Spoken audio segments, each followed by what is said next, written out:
Hi అండి, అందరికీ నమస్కారం. అందరు ఎలా ఉన్నారండి? నేనైతే బాగున్నాను. మీరందరూ క్షేమంగా ఉండాలని కోరుతూ మీ స్వర్ణ శ్రీనివాసనండి.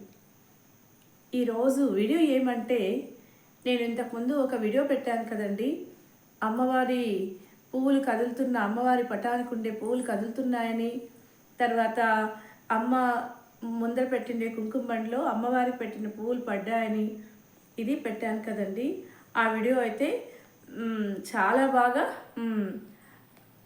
చూశారు అందరూ. కాకపోతే కామెంట్స్ కూడా చాలా మంచిగా వచ్చాయి. ఒకటి రెండు ఉన్నాయండి కొన్ని కామెంట్స్, దాని గురించి కూడా చెప్తా నేను.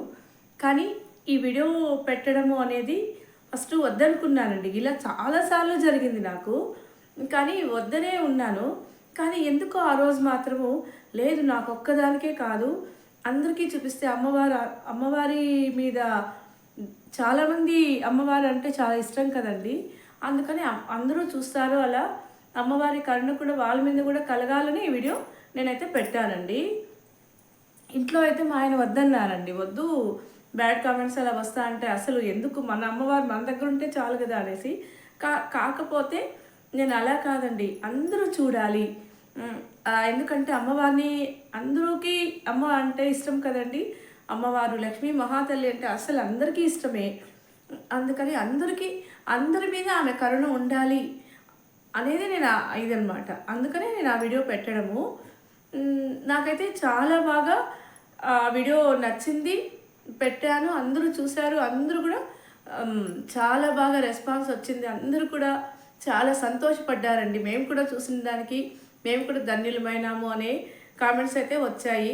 నిజంగా మనిషిగా పుట్టడం ఒక్కరే కాదండి, ప్రతి ఒక్కరూ సంతోషంగా ఉండాలని మనం కోరుకోవాలండి. ఇంకొకటి ఏమంటే, నేను పూజలు అనేది అది మన సంతోషానికి చేయడమేనండి, ఒక నమ్మకంగా చేయడం. అంతేకాని మనం పూజలు చేస్తే అమ్మవారు మనకి వచ్చేసి, దేవుడు మన దగ్గరకు వచ్చేసి మనకి అన్ని ఐశ్వర్యాలు ఇచ్చేస్తాడు అనేది కాదండి. పూజ అనేది ఎందుకు అంటే, మనం చేసే ప్రతి పని కరెక్ట్గా నెరవేరాలని పూజ అండి. అంతేకాని మనం ఏ పనులు చేయకుండానే మనకి అదృష్టం కలిసి రావాలంటే రాదండి. అదైతే నేను అస్సలు నమ్మను. ఇందుకు ఒక కథ కూడా చెప్తాను. ఆ కథనే నేను ఎప్పుడు ఫాలో అవుతానండి. జీవితం మొత్తం నేను ఆ కథనే ఫాలో అవుతాను. ఆ కథ మీకు కూడా చెప్తాను, ఒక్కసారి ఓకే అండి, చెప్తాను వినండి. ఏం లేదండి, ఆ కథ ఒక ఊరిలో ఒక మంచి ఫ్యామిలీ ఉంటుందండి. ఒక చిన్న ఫ్యామిలీ ఉంటుంది. భార్య భర్తలు, అత్త మామ, పిల్లలు ఉంటారండి. అదే ఊరి ఒక అడవిలో, ఊరి పక్కన ఉండే అడవిలో ఒక మహర్షి తపస్సు చేస్తూ ఉంటాడండి. తనైతే తపస్సు చాలా నిష్ఠాగరిష్టంగా తపస్సు చేస్తూ ఉంటాడు. ఆ తపస్సు వలన ఆయనకి చాలా శక్తులు కూడా ఉంటాయండి. అలా చేస్తూ ఉంటే ఒకసారి ఆయన తపస్సు చేస్తూ ఉంటే ఒక పావురము ఆయన తల మీద రెట్ట వేస్తుందండి. ఆ రెట్ట వేసినప్పుడు ఈయనకి చాలా కోపం వస్తుందండి. నేను ఇంత గొప్ప నిష్ఠాగరిష్ఠుడు, ఇంత దీక్షగా నేను తపస్సు చేస్తూ ఉంటే నా మీద ఆ పావురం రెట్టేసిందని పావురానికి కోపంతో ఇలా చూస్తాడండి. పావురం భస్మం అయిపోతుందండి. అంటే అంత శక్తి ఆయనకు ఉంది అనేసి. తర్వాత ఆయన ఇక ఆకలి అనేది ప్రతి మనిషికి ఉంటుంది కండి. మనిషి పుట్టిన తర్వాత ఆకలి తీర్చుకోవడానికి ఆయన ఆ ఊరికే వచ్చి భిక్షాటన చేస్తూ ఉంటాడండి మామూలుగా. అలా భిక్షాటన చేస్తూ, ఇప్పుడు మనం ఏ కుటుంబం గురించి చెప్పుకుంటున్నామో ఆ కుటుంబం ఇంటి ముందరికి వస్తాడండి. అమ్మ తల్లి భిక్షాందేహిని అడుగుతాడు. ఆమె అయితే ఇక ఆమెకి ఏదో ఇంట్లో పని ఉంది అనేసి, స్వామి ఇప్పుడే వస్తాను, కొంతసేపు ఉండండి అని చెప్తుందండి. సరే, ఆయన ఫస్ట్ సారి అనుకుంటాడండి కొద్దిసేపు ఉండమని చెప్తుంది అనేసి. తర్వాత కొద్దిసేపు ఉంటాడండి. మళ్ళీ ఎంతసేపు రాదండి. మళ్ళీ వెంటనే అమ్మ భిక్షాందేహి అంటే, ఆయన మా అత్తగారికి అన్నం పెడుతున్నాను, కొద్దిసేపు ఉండండి స్వామి అంటుందండి. ఆయనకి ఇంకా కోపం వస్తూ ఉంటుంది. తర్వాత మళ్ళీ కొద్దిసేపు పెడితే, ఇప్పుడే పిల్లలకి ఏదో స్నానం చేపిస్తున్నాను, కొద్దిసేపు ఉండండి అంటుందండి. తర్వాత ఇంకా కొద్దిసేపు ఉంటే మళ్ళా భిక్షాందేహిని అడిగినప్పుడు, తన భర్తకి ఏదో సేవ చేస్తున్నాను, కొద్దిసేపు ఉండండి అని చెప్తుందండి. అప్పటికే ఆయనకి చాలా కోపం వచ్చేస్తుందండి. తర్వాత లాస్ట్లో చివరిలో ఆ పని అంతా అయిన తర్వాత భిక్షం తీసుకొని స్వామి దగ్గరికి వస్తుందండి, ఆ మహర్షి దగ్గరికి. అప్పుడు ఆయన చాలా కోపంగా చూస్తాడండి ఆమె వైపు. ఆమె అయితే నవ్వుతూ, స్వామి నేను అడవిలో పావురం భస్మం అయిపోయినట్లు నేను భస్మం కాను, నా పనిని నేను చేసుకొని వస్తూ ఉన్నానని చెప్తుందండి. ఆయన ఇలా ఒకసారి చూస్తాడు.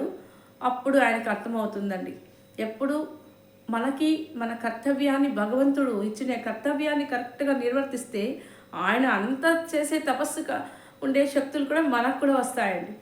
ఇది నేను కరెక్ట్గా నమ్ముతానండి.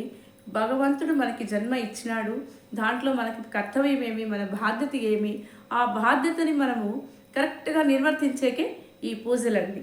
అంతేగాని పూజలు చేసి ఏవి చేసి అవి చేస్తే నాకు అన్నీ కావాలా, ఇది వచ్చేస్తుంది అని మాత్రం నేను ఎప్పుడు స్వార్థంగా పూజలు అనేటివి నేను చెయ్యనండి.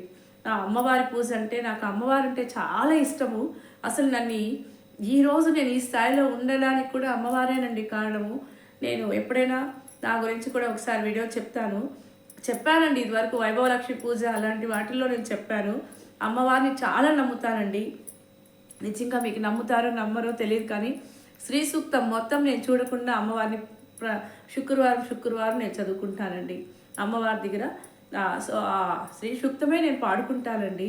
అంతగా నమ్మి, అంటే ఆమె వైపు నా మనసు అంత బాగా వెళ్ళిపోయిందండి. ఇంక అసలు నేను ఎలా చెప్పాలో కూడా తెలియదు. అట్లనే అమ్మవారే కాదు, వెంకటేశ్వర స్వామి అయితే ఇంకా భక్తి అండి. నిజంగానే భక్తి అనేది ఇక్కడ అంటే ఇష్టం అండి. మనల్ని కొన్ని బాధల నుంచి, కొన్ని వాటి నుంచి పక్కగా అంటే మరిపించేదానికి మన సంతోషాన్ని వెతుకుతూ ఆ భక్తి వైపు వెళ్ళాను. అంతేగాని భక్తితోనే అది ఒక చాలా దీక్షగా అనేది కాదండి నేను చేయడము. ఇంకా ఎలా చెప్పాలో తెలీదు. మనం చేసే పనులని కరెక్ట్గా నిర్వర్తించడానికి ఒక శక్తి అవసరం అండి. మనం మనసును కంట్రోల్ చేసుకోవడానికి, మనం మంచి దారిలో వెళ్ళడానికి ఒక శక్తి అవసరము. ఆ శక్తి భక్తి అండి. అదొక్కటే నేను నమ్ముతాను. దానికోసమే నేను వీడియో తీస్తున్నానండి. ఇదైతే నేను కష్టంగా చెప్పగలుగుతాను. కొంతమంది కామెంట్స్ పెట్టారండి, అమ్మ మీ ఒక్కరికే కాదు దేవుడు, అమ్మవారు మాకు కూడా ఉంది, నీకైతే వీడియో పెట్టినావు టైం ఉండి, మాకు లేదు, మాకు కూడా ఉన్నారండి. నేను ఎప్పుడు వీడియో నా కోసమని నేను ఎప్పుడు పెట్టలేదండి. ప్రతి ఒక్కరి కోసము ప్రతిరోజు నేను అప్పుడప్పుడు చూస్తూ ఉంటాను. అది అందరూ చూస్తే వాళ్ళు కూడా అమ్మవారిని చూసినట్లు అవుతుంది, వాళ్ళని కూడా అమ్మవారిని కరుణించిందేమో. అంటే ఇప్పుడు నేను చూస్తే ఎక్కడో గుళ్ళో ఒక అమ్మవారు అద్భుతం చూపిస్తే అప్పుడు వెళ్తాం కదండి మనం చూడడానికి. అంటే అక్కడ మనం వాళ్ళు తప్పించుకునింది అమ్మ నాకు కూడా కరుణించిందే అనే వైపు అనుకుంటాం కదా. అలాగా నేను కూడా ఆ వీడియో మీకోసం అందరి కోసం పెట్టానండి. ఇక్కడ నేను ఒక్కటే గొప్ప అయిపోతే అస్సలు అది మనిషి జీవితమే కాదండి. పక్కన ఉండే వాళ్ళు కూడా హ్యాపీగా ఉంటేనే మనం హ్యాపీగా ఉంటాము. వాళ్ళు ఏడుస్తూ ఉంటే మనం ఎలా అండి హ్యాపీగా ఉంటాము? కాబట్టి ప్రతి ఒక్కరూ మనిషి జన్మ ఎత్తిన తర్వాత ప్రతి ఒక్కరూ హ్యాపీగా ఉండాలా, సంతోషంగా ఉండాలని అనుకుంటామండి. మనకి ఇంతకు ముందే మనకు ఒక్కసారి ఈ ప్రకృతి చాలా గొప్ప గుణపాఠం నేర్పించిందండి. అదేనండి కరోనాలో ఎంత పెద్ద కోటీశ్వరుడైనా చివరికి వెళ్ళిపోతే ఏ కోట్లు రావు, కనీసం వాళ్ళని ఉండే మనుషులు కూడా తన దరిదాపుల్లో కూడా రానియకుండా వెళ్ళిపోయారు కదండి. అలాంటి వద్దండి మనకు అలాంటివంతా. ఒకసారి మన ప్రకృతి గుణపాఠం నేర్పించి వెళ్ళిందండి. ఇప్పుడు అందరూ ఉన్నన్ని రోజులు సంతోషంగా ఉండాలని నేనైతే కోరుకుంటాను. ఆ భగవంతుడు ఏ రూపంలో అండి, నేను రూపం అనేది కూడా ఇక్కడ అమ్మవారు నాకు లక్ష్మీ రూపం అంటే ఇష్టం కాబట్టి నేను లక్ష్మీ రూపంతో పూజిస్తున్నాను. స్వామి వెంకటేశ్వర స్వామి ఆ రూపంతో ఇష్టం కాబట్టి ఆ రూపాన్ని నేను పూజిస్తూ ఉన్నానండి. అంతేకాని ఈ దేవుడే ఇలా దేవుడే అనే కాదు, మన మనసుకు నచ్చిన రూపాన్ని మనం ఊహించుకొని దాంట్లో కొంచెం లీనమైపోయి మనం ఒక ఆనందాన్ని పొందుతామండి. అంత తప్పేసి మన కోరికలు తీర్చాలి అని భగవంతుడిని ఎప్పుడు స్వార్థంతో మాత్రం పూజించకూడదండి. అది నేను ఖచ్చితంగా అయితే చెప్పగలుగుతాను. అందుకేనండి మనిషి జన్మ ఎత్తిన తర్వాత మన కర్తవ్యాన్ని, బాధ్యతని మనం కరెక్ట్గా నిర్వర్తించడానికే ఈ పూజలు. ఆ పూజలు అంటే మనం ఏకాగ్రత అండి. ఇప్పుడు మనం పూజ చేసే దాంట్లో ఎంత సంతోషం ఉంటుంది కదా. నెక్స్ట్ అమ్మవారి అలంకరణ, నైవేద్యం ఇవాళ పెట్టారు, అది ఒక స్టెప్ బై స్టెప్ వెళ్తూ ఉంటుందండి. భగవంతుని దీపారాధన, దీపం పెట్టాలి, నూనె వేయాలి, ఇలాంటి ఒక ప్లాన్ అండి అది కూడా. అక్కడ మనం కరెక్ట్గా నిర్వర్తిస్తే ఇక్కడ మన భవిష్యత్తులో కూడా మన కర్తవ్యాన్ని కూడా మనం కరెక్ట్గా నిర్వర్తిస్తాము అనేది నేను కరెక్ట్గా నమ్ముతాను. అందుకనే పూజలు చేస్తాను. పూజలు అనేది స్వార్థంతో మాత్రం నేను చేయనండి. ఇష్టంగా భక్తితో అమ్మవారి మీద చాలా ఇష్టంగా చేస్తాను, అంత తప్పించి నాకు డబ్బులు ఉన్నట్లుంటే డబ్బులు వచ్చేయాలి, ఉన్నట్లుంటే అదృష్టం వచ్చేసి ఏదో గొప్పవాళ్ళనేది మాత్రం నేను చెయ్యనండి. అది చెప్పాలనే నేను వీడియో ఇది డైరెక్ట్గా తీస్తున్నాను. ఇంకొకటి ఏమంటే నేను ఇంకొకటి నమ్ముతానండి. మనము కష్టపడకుండా వచ్చే ప్రతి నయా పైసా కూడా మనకి దక్కదండి. అది ఏదో ఒక రూపంలో మనకి వెళ్ళిపోతుంది. ఇప్పుడు మనము అది కూడా ఒక చిన్న సంఘటన అండి. ఒకసారి నేను వెళ్ళే దారిలో ఒక 100 రూపీస్ పడింది. ఆ 100 రూపీస్ నేను తీసుకున్నానండి. ఎవరైనా చుట్టుపక్కల ఉంటారేమో ఇచ్చేస్తామని చూశాను. ఎవ్వరు లేరు అక్కడ. తర్వాత పక్కన గుడి ఉండింది, ఉండిలో వేసిండొచ్చునేమో. నేను అప్పుడు స్కూల్కి వెళ్ళే టైంతో వెళ్ళిపోయానండి నేను. అప్పుడు మా పాప చాలా చిన్న పాప. తనకి తర్వాత మరుసటి రోజు తనకి చాలా ఫీవర్ వచ్చేసి హాస్పిటల్లో 1 వీక్ ఉన్నామండి. ఎందుకు 1 వీక్ ఇంత పాపకి ఇట్లా అయింది హాస్పిటల్లో ఒకసారి కూర్చొని ఆలోచిస్తూ ఉంటే ఆ 100 రూపీస్ గుర్తుకొచ్చిందండి. అది ఎవరితో పాపము నా బ్యాగ్లో ఉండిపోయింది. వాళ్ళు ఎంత బాధపడి ఉంటారో. అప్పుడు అంటే ఆ 100 రూపీస్ అంటే చాలా ఎక్కువే కదండి ఆ కాలంలో, ఆ టైంలో. అది ఆ బాధ నాకు ఈ రూపంలో తగిలిందేమో అనేసి నేను మరుసటి రోజు స్వామి ఇంటికి వెళ్తాను. నేను అది ఎవరికి దక్కుతుందో తెలియదు, మీ ఉండిలో వేస్తా వాళ్ళకి చేర్చేయండి, లేకుంటే మీ ఇష్టం అది అని అనుకున్నాను.